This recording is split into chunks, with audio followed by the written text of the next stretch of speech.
I remember at the age of 9 when I looked up at my mom one night during church and I said, "Mom, who are those people in the front of the church waving their hands?" And she said, "Well, those people are deaf." And I said, "Oh, well, then who's the person in the chair that's signing or waving their hands back to them?" And she said, "That's an interpreter." And so I said, "Well, can I go sit with them?"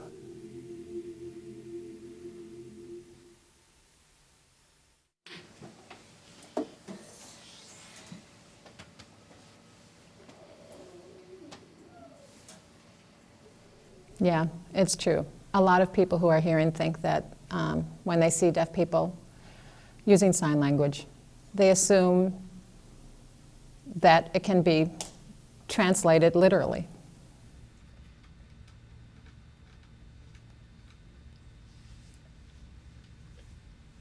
English is linear and sign language is deep. So I can take one sign and inflect it through movement, through where I'm putting it in space, through where, how fast I'm going, how slow I'm going. I can inflect it to have a lot of different meanings.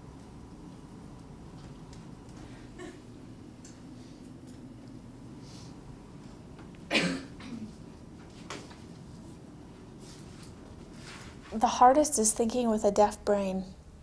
I've been thinking about that lately. I want to get in there because I'm as an English speaker, we think words, sentences, letters, intonation in our voice, that's how we talk. And I want to think visually. But since I've never done that, the hardest part is thinking as a deaf person would think and putting things in space as they would put it in space.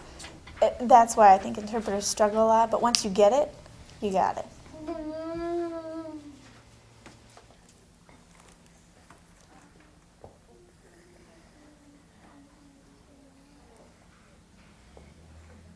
Once there was a bird who didn't fly. He preferred walking. He just never liked to fly, so he always would walk everywhere. All the other birds said, "Oh, you are strange, Mr. Bird. Why don't you fly? Birds are supposed to fly. Look at all of us." ASL is my native language, and I'm very comfortable in using it and expressing things in it, so it's only natural that I'm able to tell good stories in it and make it enjoyable for the children. Walking by, I can take my time and look at things real carefully. I just never liked flapping my wings.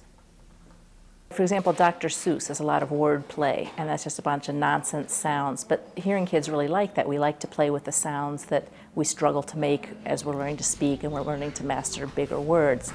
ASL, there's word play too, but it has to do with shapes of things and how you use your face to modify words and so forth.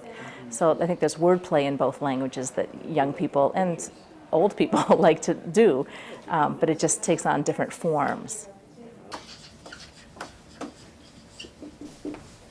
I remember my first poem was actually at Gallaudet University.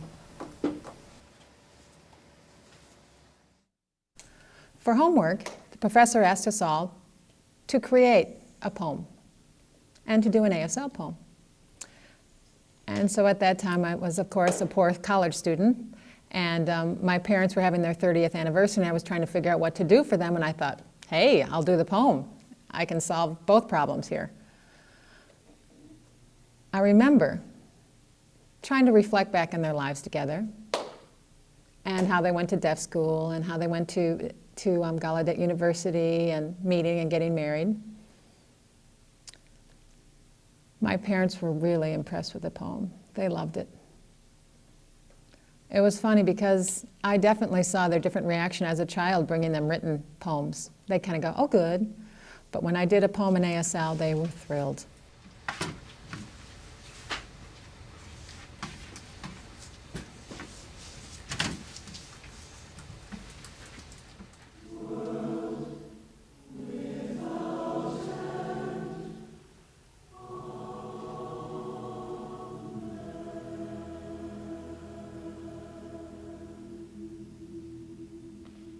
It's something I definitely love and enjoy, and I'm very indebted to that core group of deaf people that started when I was 9, teaching me all parts of their culture and language. Without that, I don't think I'd be where I am today, so I'm very grateful to them.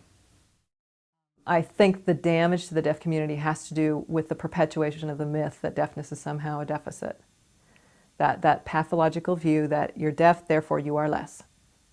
As opposed to you are deaf, therefore you will experience XYZ, versus a hearing person will experience ABC. But specifically with the deaf, there's so much. I feel like, oh, okay, yeah, I know sign. I can carry on a conversation, but then I go to different events and I see, like she said, how much I don't know. They're helping me. Yeah. They're helping me become who I am, who I'm supposed to be, not me help them. No.